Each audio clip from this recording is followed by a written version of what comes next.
At dahil isang mamauna nga ako, ayan nga po ay busy-busyhan nga po muna ako para gumawa ng costume ng aking Junakis na si Aryang. Magandang araw! At dahil marami nga pong gagawin yung mamaunang nyo, nagpatulong na nga din po pala siya kay Aryang. Nahihirapan kasi ako kapag ako nga lang mag-isa, walang tagahawak. Yung kasi simula pa nga lang ng Aryang nyo pero nagrireklamo na nga siya na inaantok nga daw siya. Sa bahay kasi ni Lola niya siya natulog, baka gabing-gabi na sila nakatulog na magpipinsan. Ang hirap talaga kapag babae yung anak mo, ang daming kaartihan pagdating sa costume. Kawawa naman din kasi kapag hindi ko pasalin. Iisa na nga lang, hindi ko pa maasikasong magawaan. Kaya ayan, kahit masakit sa likod yung paggawa niya ng pagtitrace ng mga araw na yan, okay lang dahil isa tayong mamauna. Alam nyo ba kung anong ginawa ng Aryang nyo?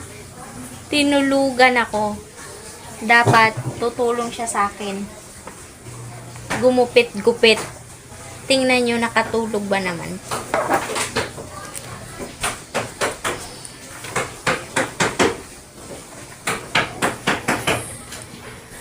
Oh, nga ngayon. Nga ngayon. Tulog pa more. Nakatulog. Doon kasi siya natulog kila lula niya. Baka gabi na sila nakatulog magpipinsan. Kaya ako na lang ngayon yung gumugupit ng kanyang costume.